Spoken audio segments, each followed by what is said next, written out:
that you joined us here today. We'll be exploring how we might transform experiences with artificial intelligence and behavior science. So I'll start off by introducing myself. I am Amy Cueva Hamans now, actually, and I'm one of the founders of MadPow and Chief Experience Officer. I am a designer, and I've been working in business for the past 20 years, focusing on helping to improve the experiences that people have with organizations, technology, and each other. And I'm joined here today by Amy Bucher and Kjell Carlsson. Amy, would you like to introduce yourself? Sure, thank you very much. So my name is Amy Bucher. I work at MadPow as the Vice President of Behavior Change Design. So my area of expertise is in behavior change, and specifically the behavior change with motivation. I'm really excited to be here today as part of this webinar. Kjell? Oh, thank you very much, Amy and Amy. My name is Kjell Carlsson. I'm a principal analyst at Forrester, and I have the incredible privilege of advising companies on their strategies for getting the most out of data science, machine learning, and artificial intelligence. But to a certain extent, the joke's on me, because about 20 years ago or so, with two courses left in my computer science degree, I quit because I got to a course on artificial intelligence and thought, these neural networks and these expert systems, nobody's ever going to be using these anytime soon. So I became an economist and did a PhD in business economics, because there we could analyze data at scale using machine learning.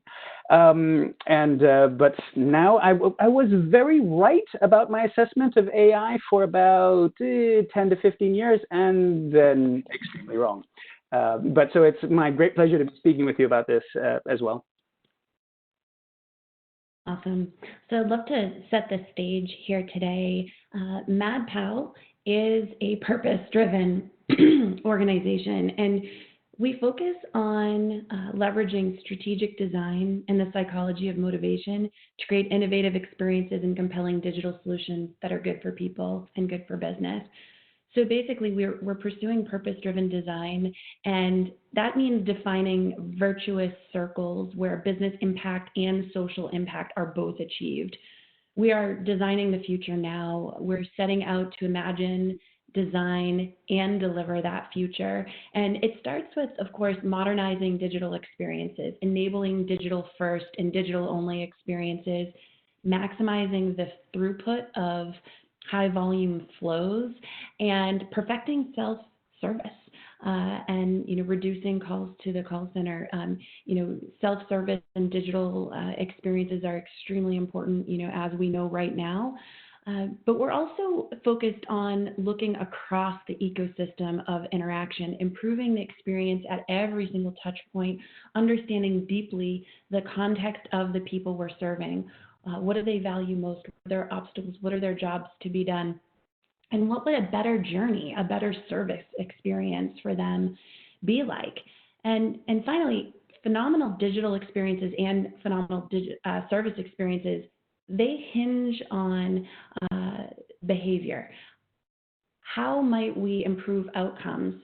It comes down to the behaviors that will drive those outcomes. How do we change attitudes, perceptions, and behaviors, both inside and outside of organizations? So that's going to be a big focus that we'll discuss today.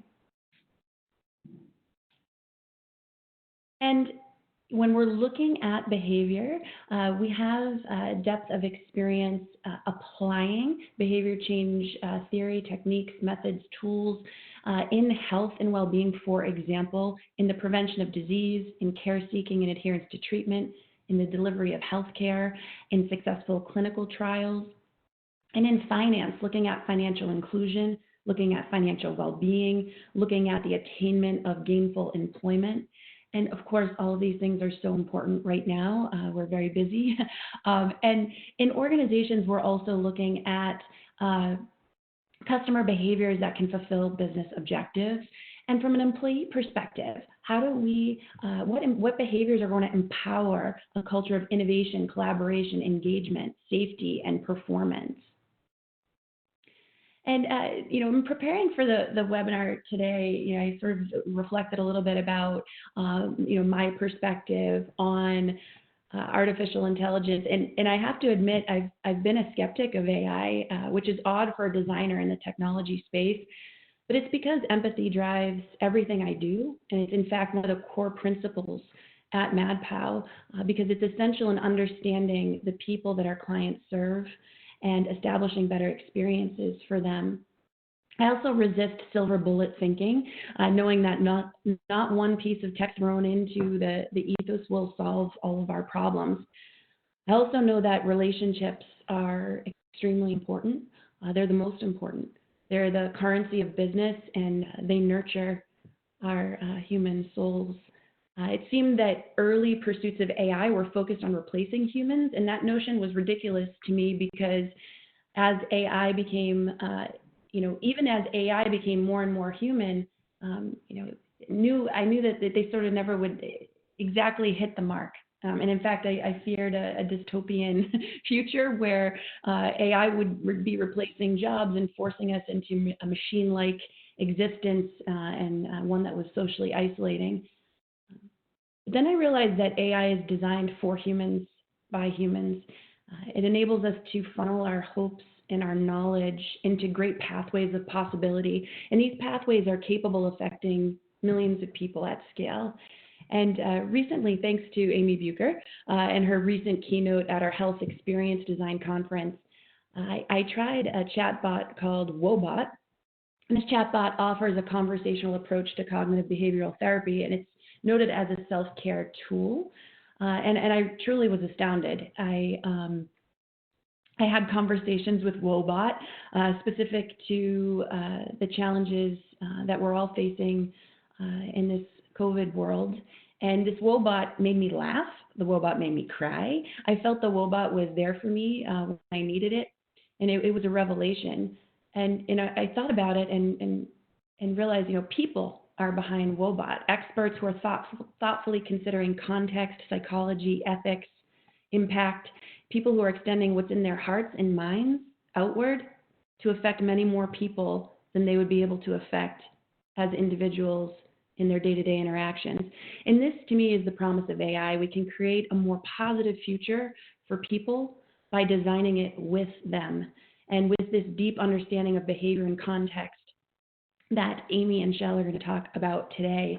So I'm so excited to hear from them. They're going to walk us through how to thoughtfully create AI that will drive results for our businesses while also improving the human experience. So we have a jam-packed agenda today. We're going to talk about opportunities, challenges, strengths and weaknesses of AI, and the key to unlocking outcomes. When it comes to a silver bullet, the methodology we're going to lay out for you today is that silver bullet. And then also best practices for leveraging AI and behavior science. We have about 45 minutes of content. We'll leave 10-15 minutes for questions at the end here. And the questions can be in the Q&A panel over to the right, and we'll facilitate that at the end. So thank you so much. Take it away. Thank you very much, Amy. So you might have heard that AI is kind of a big thing, and you've probably been wondering, is it real? Yes, it's absolutely real. Both from the point of view of in our surveys here at Forrester that we conduct on a regular basis, when we're asking enterprises about, well, to what extent are you adopting AI technologies? It goes up and up every year, and most recently it was just over 57% who said that they were either had implemented, were implementing or expanding certain AI technologies, and 24% said that they were planning to in the next 12 months. But more than the numbers, most of my days are spent speaking with enterprises that are saying, we've done the POCs. The POCs were very promising. We want to scale this up. We want to really be able to unlock what this can do for the organization, do this much more broadly in more parts of the organization, tackling more use cases. And so what are folks looking to use AI technologies for? Well, there's such a broad range of use cases that, as you'll see here, but year after year, improving the customer experience but also improving employee productivity, the efficiency of internal processes, as well as revenue growth and new and existing product innovation are invariably at the top of the list. And especially the customer experience and especially the employee experience in terms of as measured by productivity and processes. And why is this such a big deal? Well, to give you a sense of how valuable that experience is, at Forrester, we regularly, on behalf of our customers, survey their customers on what they think of the customer experience across a very wide range of different companies. And it's a 0 to 100 point scale where we look at things like, what's the value that they're getting out of the experience, effectiveness, how easy it is, how little effort does it require, what's the emotional feel of it, but also taking into account the KPIs that would be linked to this in terms of retention, share of wallet, likelihood of recommending to others. And what we find is that just a 1 point increase on this 100-point scale that often translates into up to $50, sometimes even $100 per customer. And you aggregate that up over the number of customers for a large organization, and you suddenly find that this opportunity comes out to easily several $100 million for a 1 point increase. And the scores are regularly off by 10% between the folks in the middle of the pack and the folks who are offering the best customer experience. And so, yes, correlation doesn't mean causation, but it gives you some idea of the magnitude of the opportunity when it comes to the customer experience. And in my view, the value is even greater on the employee experience. Unfortunately, harder to measure, though. So I guess I'd like to jump back over to you, Amy. I'm just curious about the opportunities that you are seeing your customers coming to you for, and where you've been seeing the biggest opportunities with AI. Yeah, thanks, Kjell. And I appreciate the perspective on the economic value that AI can provide to organizations. That's exactly what we're seeking to unlock when we consider the experience, not just of the customer, but really of every stakeholder who interacts with a product or experience that includes AI as one of its components. Thinking about some broad buckets that we see with our clients at MadPow, first is developing a richness of understanding, and this is where the research skill set that we bring to the table plays a great role in helping to understand not just the users of a product or service, but the context in which they live and the context of the ideal experience that we hope to bring them to. We also help to envision each stakeholder journey across the ecosystem. So as I just mentioned, we're considering the business needs of our clients, but we also understand that in order to deliver the promise of those business needs, we need to deliver a great user experience, and there may be multiple user groups that we have to consider in order to do that.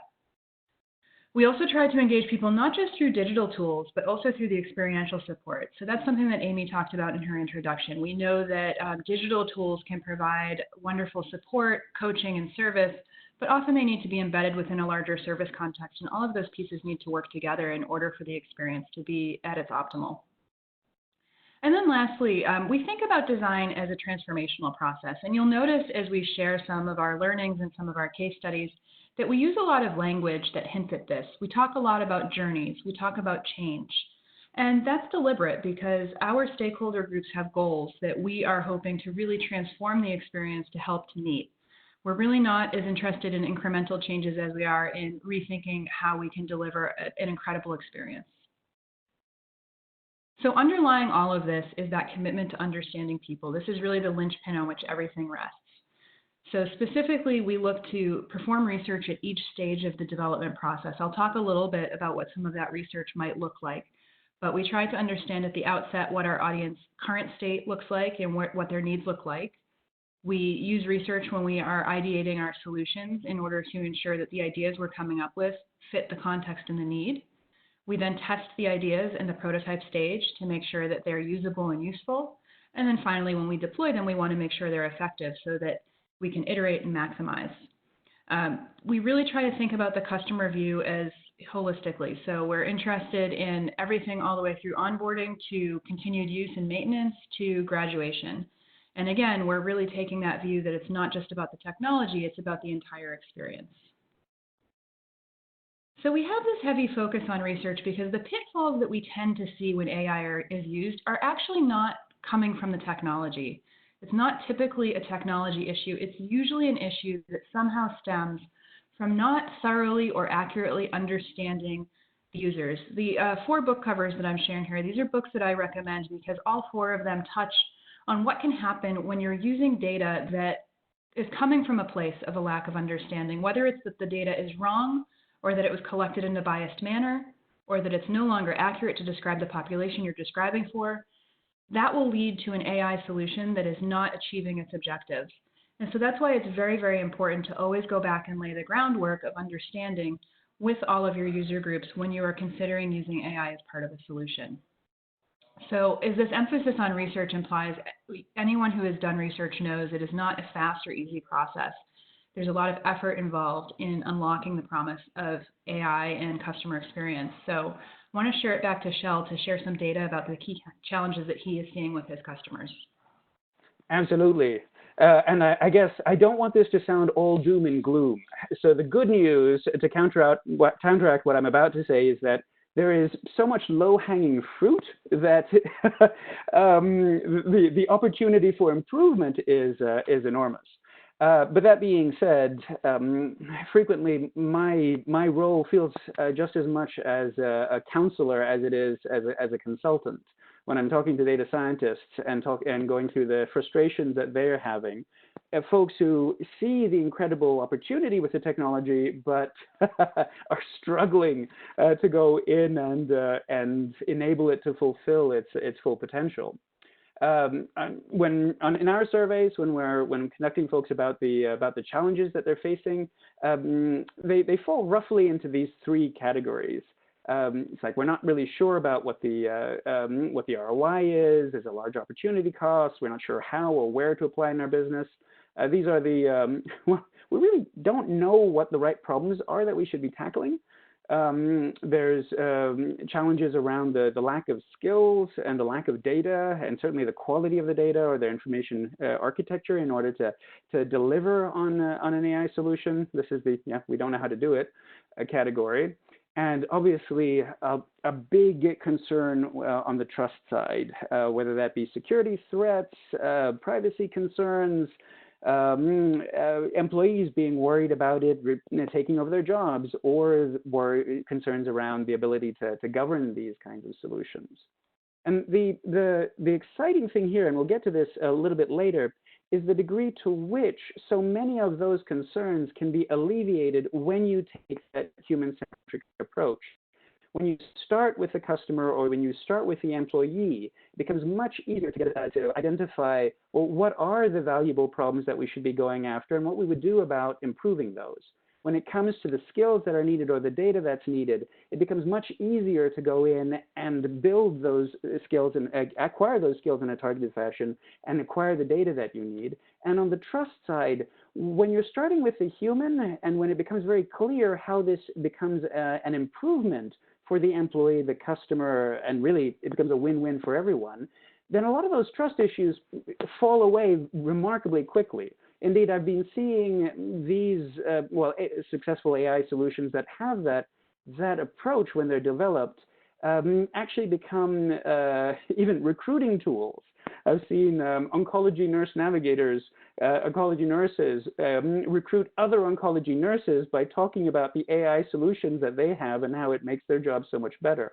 Or folks on assembly lines who are using AI solutions to not just track what they're doing, but also give them guidance on the different steps, go in and have lower churn rates than their fellow brethren who aren't using those systems.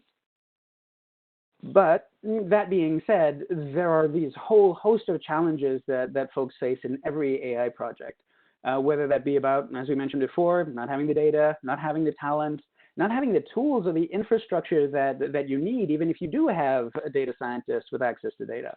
And then there's always the real possibility that your model doesn't work for what it is that you're trying to do. I myself have been in that awkward position of having incredible amounts of customer data to build churn models, only to find out that they didn't work because our data wasn't covering the right things. It was the person who was making the decision was not the person I had data on.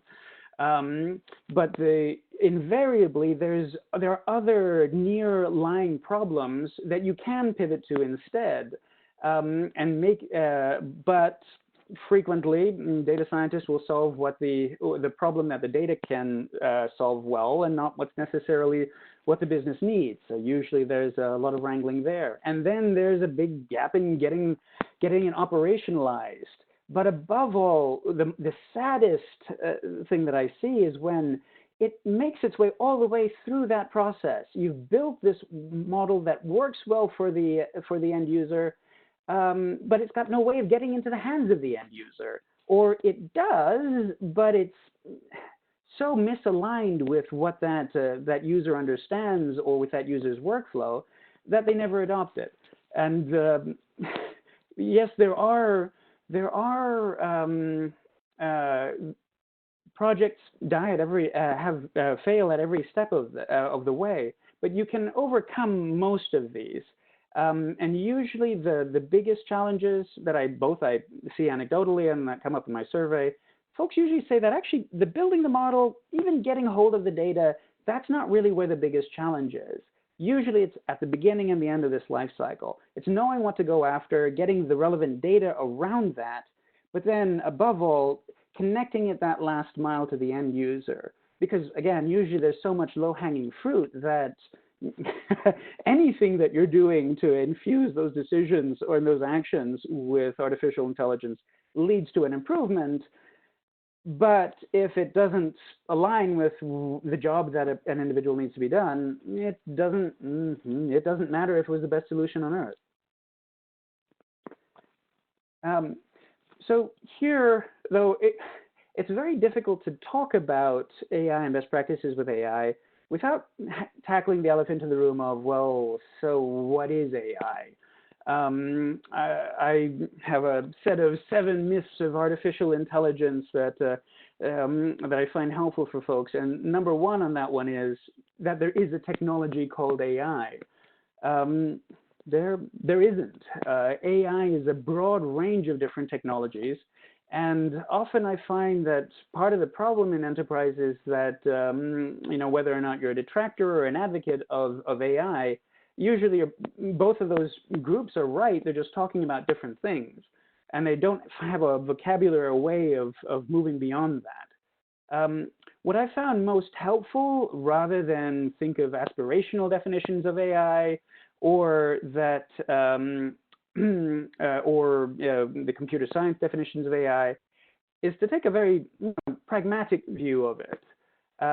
What are the technologies that are available to us that help us drive business outcomes that people refer to under the AI moniker?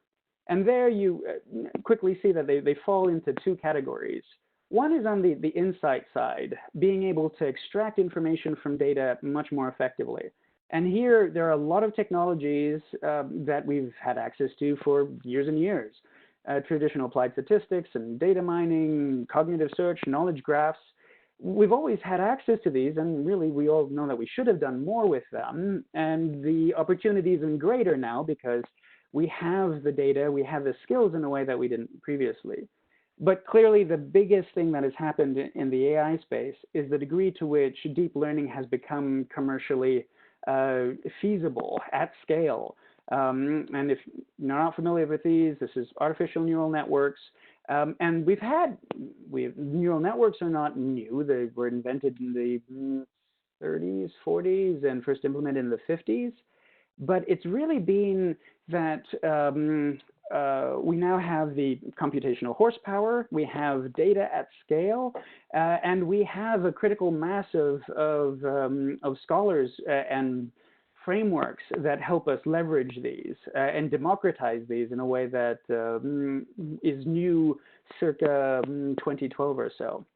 And in turn, there's been an incredible set of advances in the tooling to make this easier for folks to consume, both in terms of traditional techniques that help you extract insights faster, but also tools that help you build that tailored computer vision model without a knowledge of TensorFlow and without an intricate knowledge of the hardware that is required for it.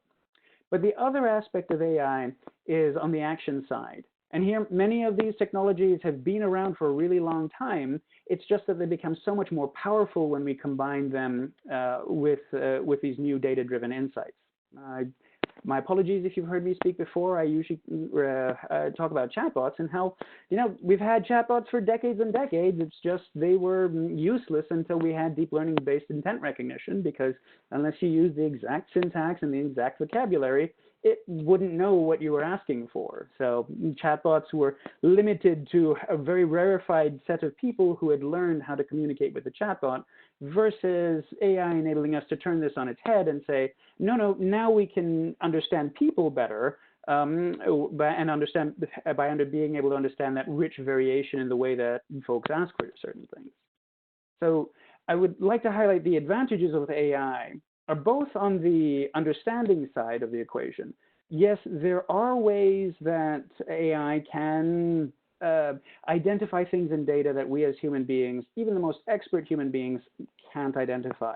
In the context you've heard over and over again, in the context of in oncology, whether it be lung cancer, melanomas, cervical cancer, breast cancer, colorectal cancer, the instances of folks being able to train solutions that can't replace an oncologist by any stretch of the imagination, but can often detect signs that are hidden to an oncologist, certainly faster and often more accurately.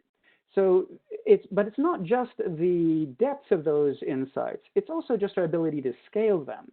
Often a lot of the use cases that we're applying AI for, as one executive said to me, I was like, well, it's not, my 3-year-old could do that. Well, yes, but have you ever tried scaling 3-year-olds? Right? Have you ever tried motivating them? Have you ever tried to get them focused? And there are never enough of them when you need them. Now, imagine that cognitive capability at infinite scale. Think of what you can do with that. Actually, there's an incredible amount of stuff you can do with that. But so part of it's on the understanding side of it, but part of it, again, is on that bridging that insights to action gap. Whether that be on augmenting decisions, augmenting people's ability to take action on those decisions at scale, personalizing experiences, scaling engagement, and occasionally, but I don't want to overstress this, automating things that the person can do. Usually, that automation side of things is automating things that you feel bad at asking a person to do. Those things which either are so mundane and routine, or which require combing through large amounts of data. Those are things that AI is extremely good at, and incidentally, those are things that, thankfully, aren't the entire job for any person that's out there. So that's around the opportunity with AI at a very high level. It begs the question, so how do we actually do this?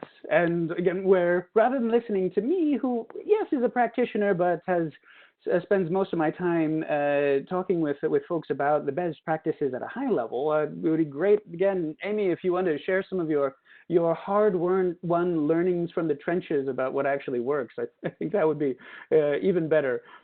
Yeah, thanks, Kjell. So I'm going to talk a little bit about using some of the lenses of behavior change in order to think about how to implement AI and accomplish some of the objectives that Kjell has talked about. So specifically bridging that gap from intention to action.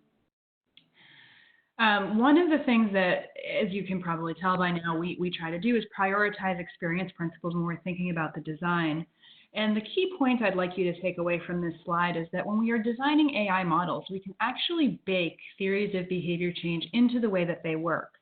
And what that essentially allows us to do is to pull in established scientific findings that help us to recommend better outcomes, better processes to our users based on research that has been done in the past around behavior change and motivation. So we have a number of different empirical frameworks and lenses that we use depending on the project and the subject area. We rely on tried and true established methods, and our magic is really in applying them in a way that creates incredible user experiences and strong outcomes. COM-B is a framework you may have seen us talk about quite a bit. Today, I do want to share a little bit about another one, self-determination theory. And what's important about self-determination theory is it focuses on motivation. And we think not just about how much motivation somebody has, but where that motivation comes from. So the term is motivational quality. And you can see here the dictionary definitions of each of these types of motivational quality. What I want you to take away is that the more that we can connect people with reasons that are personally meaningful, that they bring to the experience, not that we impose on them in the form of rewards or punishments, the more long-lasting the behaviors we're asking them to engage in are. And you think about something like a healthcare experience or a financial experience where we need people to be taking action repeatedly over the long term in order to produce the outcomes that we're looking for. It's really important that we find ways to connect them with personally meaningful forms of motivation. So here I've just populated an example of what that might look like with the behavior of saving for retirement, which to do effectively requires people to be putting aside some amount of money on a regular basis, starting decades before they'll actually need it. And we know from our research and our experience that this is an incredibly difficult thing for some people to achieve, even aside from financial concerns. So even if they have enough money to meet their basic needs and they have some extra that they can use for discretionary purposes, it's still sometimes a difficult decision for them to put that towards saving for a distant future, as opposed to using it for things that might be meaningful, fun, pleasurable now. So to think about the different terms of motivation on this controlled side where we're trying to avoid, although you'll see in these examples, there's some utility here. Extrinsic is, I'll do this because my employer is matching my contributions to the 401k. That's good. That's not going to be enough to sustain over the long haul. Introjected is when you internalize expectations. So you might hear people say something like, I'm supposed to have how much money saved by this age? I think this comes up very frequently now that student loan debt has become a more significant issue in the past in particular. And you can see with that example actually how this type of motivation can be demotivating in a way, because if you feel that you're not meeting those expectations, most people will not continue to persist in a situation where they don't feel they have a chance of being successful. So we really don't want to make these our only forms of motivation when we're designing an experience. Rather, we want to help connect people to those personally meaningful goals that, again, they're bringing to the experience. So this is where we really want to do research and develop that rich understanding of our users. We want to know, are you planning, do you have a dream for your retirement that these behaviors could help you achieve one day? Can we connect this to a goal you have? Is there a way that you think about yourself that's aligned with a saving behavior? So are you the type of person who plans for the future? Do you consider yourself somebody who's really protective of your future self? Because we can use that as motivation. And an intrinsic motivation, something that just feels good in and of itself. Some people really enjoy seeing visualizations of their progress with finance. That can give them that warm and fuzzy good feeling. And we want to look for opportunities to do that, because that, again, will keep people moving on a behavioral pathway. And AI can help us align people with these types of motivations when we're working with quality data and that rich understanding. Oh, and if I could just jump in there, I would say I want to highlight that the importance of the data in that respect, because there is this misperception that, it's like, well, we'll let our existing data speak. We'll just have enough of the demographic information or the customer behavior information, and we'll be able to figure it out from there. And what's very important to know here is that so much of that motivation information, you don't have that data. You can't track it in your CRM solution. So this is why it's so important to go out and do the often qualitative research, to go out and collect that information and then design around that in your AI solution. Because if your AI solution can't be relying on its ability to tease out those factors, those are inputs that you'll have to design into your solution. Absolutely. And they will also, to Kjell's point about using existing data, they will change over time as the context changes. So even as technology changes, people's expectations for it and their comfort with using it grows. And that means that some of the data about their preferences and what they're looking for will no longer be valid as their experience grows.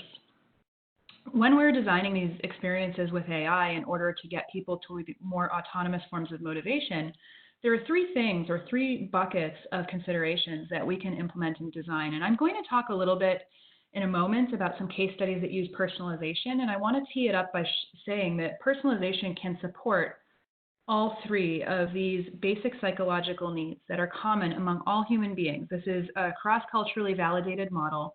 It works across different age groups and other demographic categories and across different types of situations. So all people are looking for opportunities for autonomy, which is making their own meaningful choices. And that can come from, knowing that you're pursuing a goal that you chose that's important to you. We're also all looking for competence. So we want a sense that we're learning and growing and having an effect on the world through our actions. And if you think about personalization, the type of feedback that it can offer you supports this sense that you are making a difference, you're having an effect with what you do.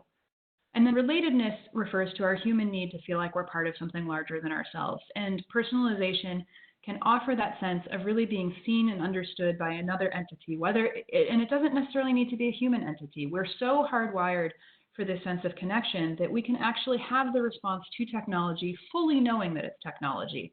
But that personalization is a really important way to get there, and AI allows us to do that at scale. So as we design experiences, we're looking for ways that we can support these three needs and do that effectively with technology so that it is scalable. This is an example from MadPow. This is from a life sciences company, and we worked with them to envision a chatbot that would support people living with type 2 diabetes. If you have any familiarity with managing diabetes, you know that it's an extremely complicated condition in terms of the number of behaviors that a person needs to pay attention to in order to manage their health. And so it's a great opportunity to use artificial intelligence and the toolkit that entails to help people to parse a complicated set of data inputs and come out of it with meaningful recommendations that are appropriate for them as an individual and for the moment that they're living in. And so with this particular example, we were able to create something that was really conversational and warm and supportive, but also provided people with accurate information that would help them to do what they needed to do in the moment for their diabetes. So that is one example. This is one from go just to jump in there, I love the example because I think this highlights what can happen when you don't take a human behavioral approach to this.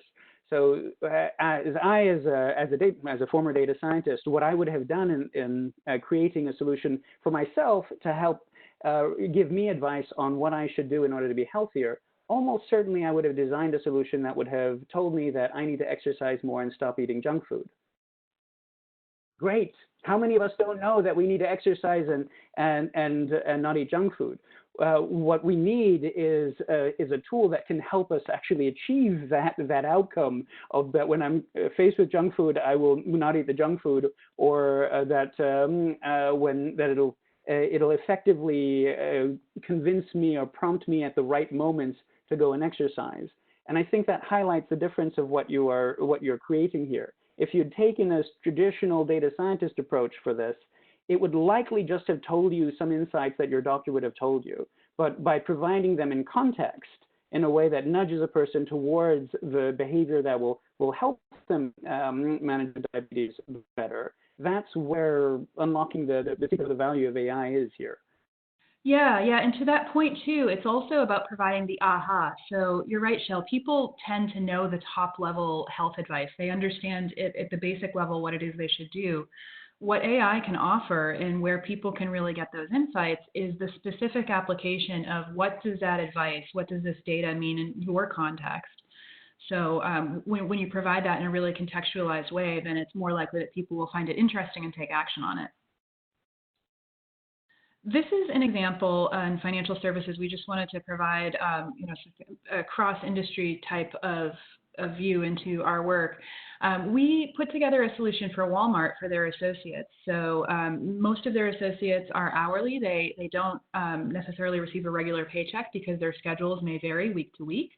And the Walmart Human Resources team observed that many of their associates were struggling with financial well-being, in part because it was difficult for them to predict how much money they would be bringing in any given week, and then budgeting appropriately for their financial needs during that time. And so we actually designed, it was a full experience that had in-store elements, it had telephonic support, It had all kinds of print coaching materials, but there was also a digital tool at its heart that included an AI element that monitored incoming paychecks to figure out the average amount of money that an associate could expect over a period of time, and then helped to parcel out that money in a regular increment so that people then were receiving a regular paycheck even if they were not working a regular schedule.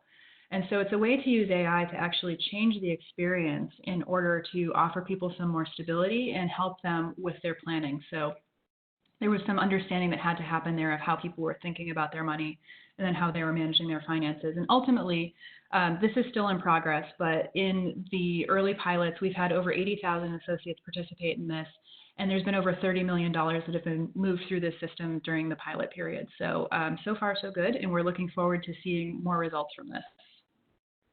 And then this is a third case study. This is for a program called Imagine Care that we piloted with Dartmouth-Hitchcock Healthcare System in New Hampshire. And we work to create an ecosystem of technology, connected devices for people with chronic health conditions. Depending on the health condition that you had, and there were 5 or 6 that were included in the pilot study that we did with Dartmouth-Hitchcock, you received in the mail a box of the appropriate ecosystem of connected devices. So if you had chronic obstructive pulmonary disorder, COPD, you would have a connected inhaler. If you had congestive heart failure, where sudden weight gain is indicative of a problem, you would receive a Bluetooth connected scale. And we spend a lot of time thinking about the unboxing and setup experience to make sure that this was something that was feasible for everybody participating in the study. Once you set it up, you had an app as a patient where you could see your own data and receive some of that really specific feedback for yourself and your context, as well as suggestions for your action for your management. But the other piece of this is that your data was also fed to a nurse manager dashboard. So there was nurse case managers who could see your data in real time, and they were alerted if any of your data from the connected devices indicated an imminent health issue. And so then the nurse managers could proactively do outreach to the patients in order to make sure that they were okay and get them medical care if that was what was appropriate. And there was, in-text communication, and that was a combination of chatbot and live support. So we could provide some base level information and support using the chatbot, and then if somebody really needed to talk to a human being for, specific health concern, they could connect with one of the nurse case managers.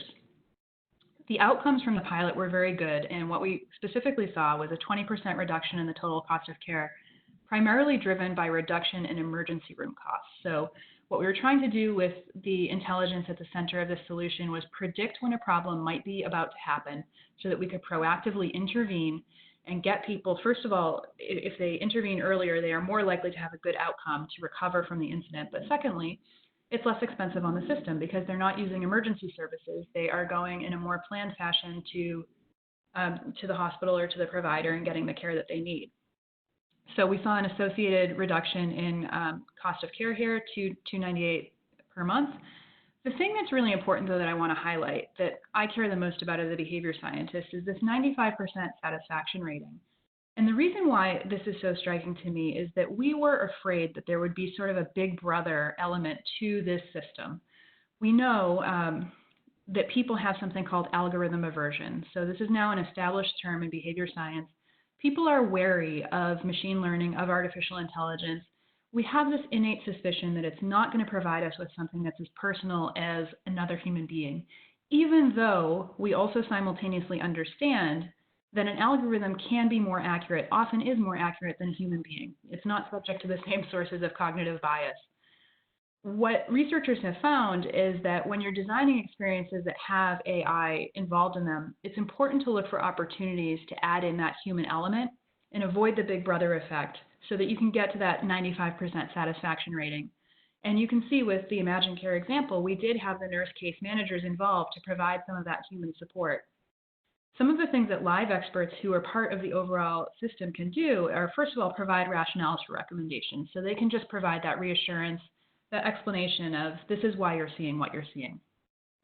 They can also make adjustments based on user feedback more quickly and convincingly than tech alone. So if you've ever experienced an AI plus live coach model for health behavior change, you can see a situation where you receive a recommendation from the app or from the system, and then you talk to your coach, and your coach helps you to adjust it in the margins to be more appropriate for you. So it's really about that in the margin adjustment. And then the third thing that live experts can do, and technology is certainly capable of providing some of this warmth and the warm, fuzzy feelings that I've referenced. Wobot, which Amy mentioned in her intro, is a particular technology that's excellent at that. But there's still a huge role for that human caring and warmth. So providing that sense of emotional connection and caring is something that human beings can continue to do even in an AI-powered solution. With that, I'll hand it back to Kjell. Yes, I've often joked that everything I know about artificial intelligence I could have learned from my kids. And it's what I'm referring to there is usually on like the importance of learning combined with rules, combined with seeking additional information. But over and over again, I'm struck by how much designing this system is a little bit like coaching your children. So the degree to which my kids don't like it when I tell them exactly what to do, they're not going to like it when an algorithm tells them exactly what they should be doing either. They won't trust it. They will specifically try and deviate from it just for the sake of deviating from it and try and find all of the different ways in which it's wrong when it is being done in that without taking into account motivation that goes into this. But there is also that big element of, well, folks view, again, AI as being this replacement for human intelligence, and it really isn't. It's much better viewed as a complement to human intelligence versus a substitute for it. There are all of these things which it does far better than we do, and when it comes to analyzing data at scale and finding extremely granular nuanced patterns. But there's so many things that we do that it has no ability to do. Especially when it comes to uncertainty around the data, when there are a lot of different potential outcomes or choices for which you don't have sufficient data, or where you have a small number of choices, but you don't have any of that information at the time the model was trained, and so. Us as human beings, we have easy ways of getting around this. We can either reason our way towards a potential solution, or we can go and ask for additional data. That's not available to most AI solutions. And also, what's not available to AI solutions is that ability to come up with new alternatives that we really haven't tried in the past. All of those things, and not to mention that ability to convince another individual or persuade another individual. Those are things that AI struggles with, and we as humans are particularly good at. And so I was noticing this about 2 years ago, that the majority of AI implementations where they had gone into production, they had major quantitative benefits, and folks were willing to go on record telling me about them, fit this particular pattern of starting with a human, either the employee or the customer or the patient, and then looking around their decision, looking around their workflow, trying to enable them to make better decisions using insights technologies, leveraging the data at hand, but then also making it easy for them to act upon that in a scalable fashion. There's 7 out of 10 or so of the examples that were successful that I was seeing fit that pattern then 2 years ago and now as well, whether that be for financial investment advisors or nurse navigators or on patients and customers. So I guess, but I mean, obviously, the question that you're now want to ask is, well, so how do I do that? How do I create those? At a very high level, these are what I typically see. It's you start instead of with a clean slate and reimagining your entire processes from the ground up, which potentially can lead to some very creative solutions, but very rarely actually make it into production. When they do, they're extremely powerful.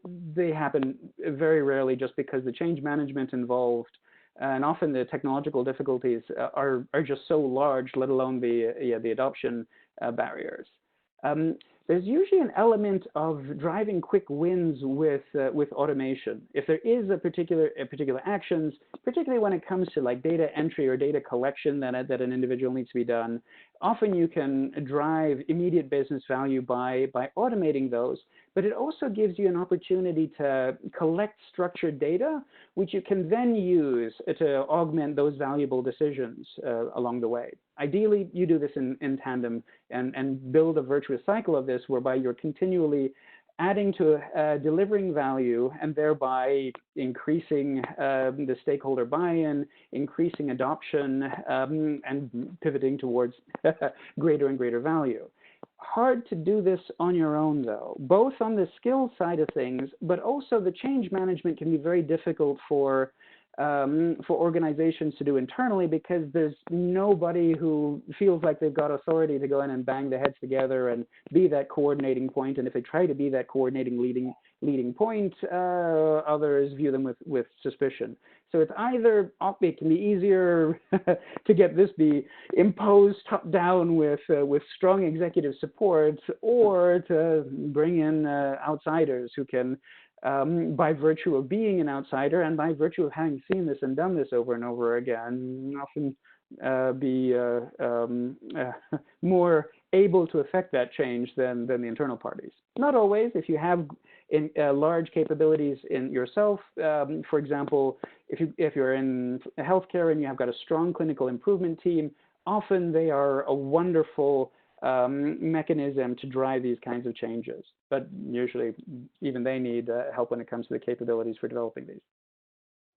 I'm going to talk a little bit about the process that we actually use to design AI into solutions, and I think this might preemptively answer some of the questions coming up in the chat. So if not, we can certainly talk a little bit more afterward, but one of the processes that we use frequently at MadPow comes from the UK Design Council's double diamond model.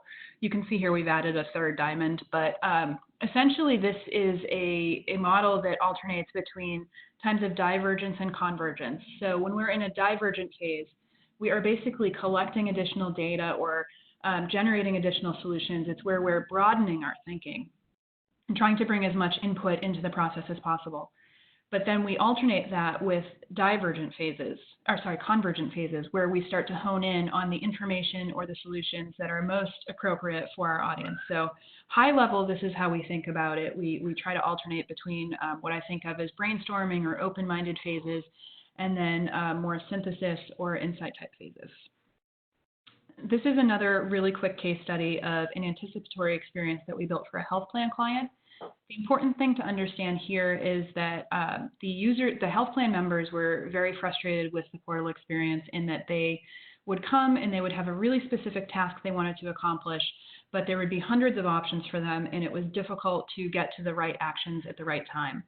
And so we worked with the client and with health plan members in a participatory design process where we actually brought them in to that double diamond process as part of both divergent and convergent thinking. So help us brainstorm potential ideas and really understand the problem space broadly, but then also help us narrow down the specific insights that will drive the right solution and the smaller solution set that we should pilot and work with. And through that process, what we came up with was this anticipatory experience where now, if you go to the member portal and you're logged in and it knows who you are, it's able to use the data that it has about you to intelligently surface a smaller number of action possibilities so that you can more quickly arrive at the tasks that you have come to accomplish.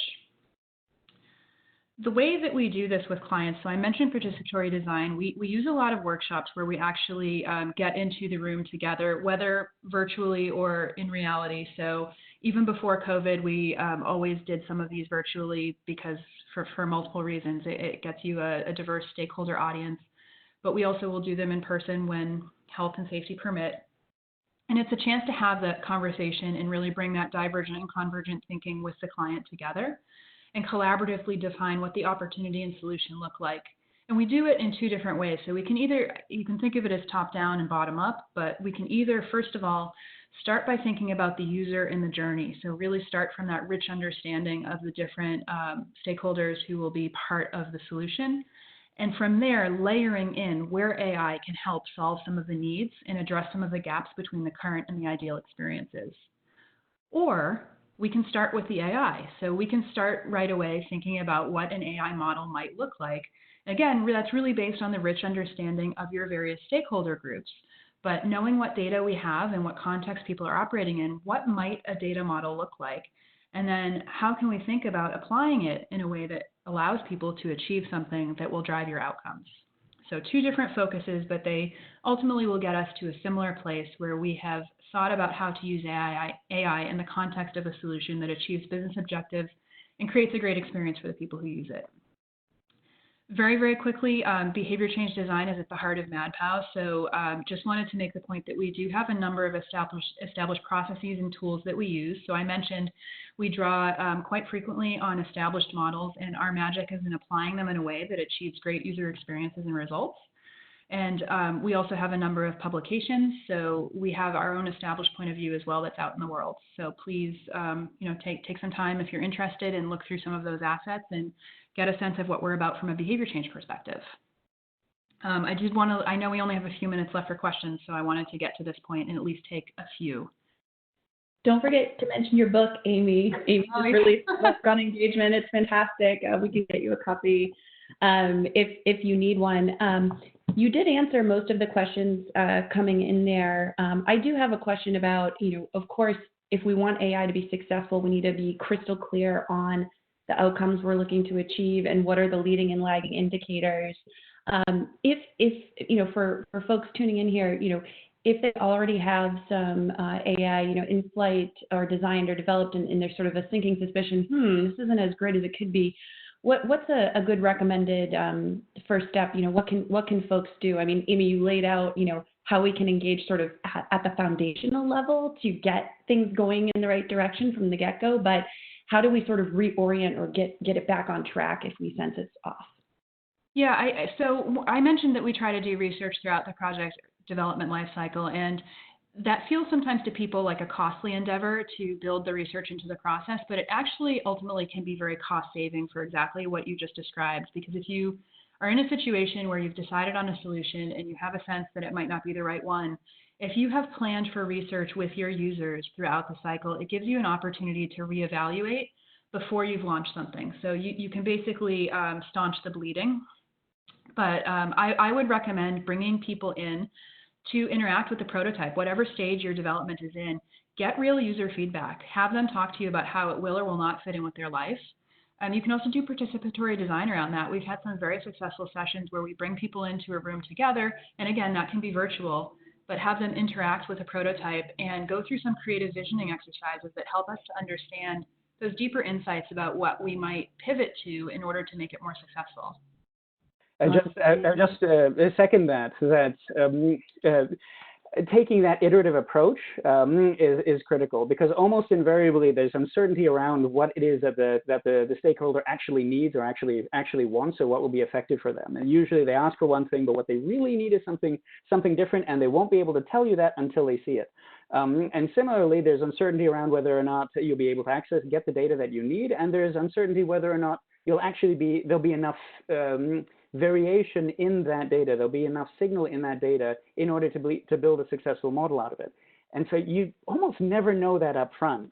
And so if you go too far on either one of those, if you go in too far, I mean, there was a great question here on human-centric design. If you go too far understanding what the user needs are without simultaneously going down and understanding what the data is and understanding what you can model and predict, you'll find then that you'll have to start over again because it turned out that wasn't feasible. But similarly, if you went too far down on a particular data and modeling approach, and then only afterwards realized, oh, well, that wasn't actually what they needed, then you similarly find yourself in that position of starting over. So the way that I interpret what you're saying is by building that research into the entire life cycle, you're able to take a more iterative approach and go back and circle around and get to more complete prototypes in each iteration. And that then helps you unlock the value faster versus coming to the end, realizing, oh, it really didn't work for what we intended to. We need to go back and pivot. Oh, it was too difficult to do that, so we're going to have to stay with the suboptimal solution. Yes, and to your point too, just not focusing on the feature, but focusing on the underlying need that it serves, and research allows you to do that. Yeah, absolutely. Thank you so much. And I should mention, again, apologies for the audio issues. I think WebEx might have pushed a new release or something that overrode people's audio preferences. I don't know what happened, but sorry about that. We do have a PDF of the slides available, and video will be made available. So look out for that tomorrow afternoon, video and the slides. We will be sharing those out. We can go for a few more minutes here on questions. There's one for Kjell around, are you seeing an increased demand for AI these days, more from enterprises that already had AI in process or from ones who are just starting? The encouraging thing is that so many more are coming with the looking to build an AI enablement center, looking to build repeated capabilities for putting these solutions into practice and governing them and consolidating them because they now have this ever increasing portfolio of AI applications that they're struggling to manage effectively. So whereas if I were to go back 2 years ago, much more of those conversations were exploratory. How are other financial services using AI? How are other agricultural firms using AI? Whereas now it's a level of, okay, where we have an automated document processing initiative leveraging computer vision. How do we turn that into a repeated capability for leveraging computer vision for assessing claims or for in other parts of the organization? So where there's still organizations who are still starting, who are setting up their data science centers of excellence, AI labs, starting POCs with individual vendors, but almost everybody has been experimenting, of the larger organizations has been experimenting with it, and almost all of them have seen positive potential. It's just been in the getting over that hump to operationalize it and operationalize it at scale. That's been the big challenge. Nice. There are a couple of other questions around specifics in terms of, how do you feel about leveraging synthetic data in AI experience design, and do we ever use pilot shorts for rapid feedback? Any I think it's cohorts, but sure. I love the question on synthetic data. I'm delighted to hear that you're considering it, because synthetic data got a really bad rep because of certain organizations tackling healthcare use cases where that was held up as, oh my goodness, they were using synthetic data in the early stages of the project. But that's what you should be doing. You should be, when you don't have the data yet, synthetic data is a way of helping you understand what data you will need to collect. Naturally, you will want to test your solutions on real data, and you'll ideally want to infuse with as much real data as you can have available. But by getting started with synthetic data, that will help you get a much better understanding of what you will need going forward. So I view it as an excellent accelerator, and sometimes a way to extend your limited training data.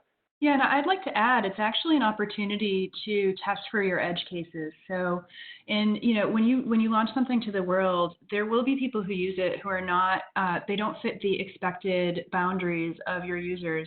And if you're using synthetic data for training, then it gives you an opportunity to make sure that when someone comes in who is not your typical user, you can still offer them an appropriate and an empathic experience. So, I'm thinking specifically of some of the things that are referenced in the book Design for Real Life, which is very much about people who may encounter design at a really difficult personal time and making sure that whatever they experience doesn't make their situation worse. So synthetic data lets you think about those sorts of situations.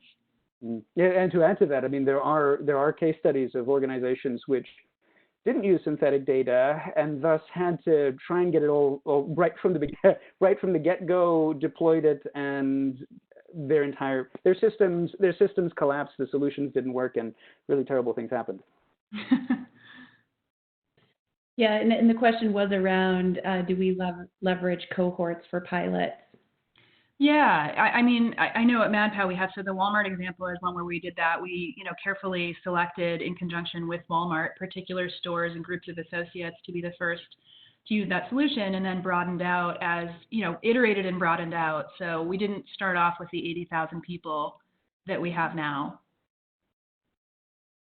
I guess there was an excellent question earlier on, which was talking about incorporating these principles for AI in the human-centered design process. And we talked a little bit about it when it comes to the iteration. But one of the things that I found really helpful, in addition to having that broad set of stakeholders, is to the extent that you can find them and you have them, having translators between these. So folks who can bridge the gap between the design thinking, but also have an understanding of AI and machine learning, and vice versa. Data scientists who've had enough experience in the business to understand the user and empathize with the user. Having those individuals often really helps facilitate those discussions and get folks focused on what is doable quickly. And if you don't have those individuals, often if just exposing people in the organization who are coming from those different silos to the thinking of the other one, and have them go through the process, and before you know it, they will be playing that role of translator. But I was curious, Amy, whether or not you see the same things, or if you've got a way to quick start that for clients. Yeah, I think the greatest analog for me of what you were just saying is that we try to involve all of the people on our teams in some capacity in the research that we do, so that they have the opportunity to listen first, and maybe not necessarily conduct the research, because not everybody has that trained researcher skill set, but at least observe the research to make sure that they are developing that sense of empathy. Because regardless of what your role on the project is, if you're not really able to envision what the user needs and what the user's experience now is like, it's difficult to make decisions that really are human-centered. So for us, part of what our process is making sure that everybody has that exposure to the research and to the person that we're designing for and with. Yeah, and Amy, I know that we've evolved experience research and market research and incorporated behavioral research methods. There was a question that came through to me privately, do we leverage different research methods for an AI solution versus typical, digital experience design or service experience design? Any thoughts there? I think in terms of the foundational research, not really. We still want to go and do, we use a lot of individual interviews. We do observations with our service design vertical in particular. I think with some of the usability and usefulness testing that we do once we have prototypes, though, that's where you might start to see some difference in the way that we approach that, because it's less about, it's not just about does this interface work for you? It does need to get a little bit more into the specifics of, and do the recommendations work? So it's less about us mocking up the perfect use case for people to respond to, and more about really letting them get in there and play around with the technology a bit. Awesome. All right. Thank you both so much. This was tremendous, fascinating. And again, we'll make this in video available. So thank you, everyone, for joining, and have a great day. Take care, everyone. Thank you very much. Bye.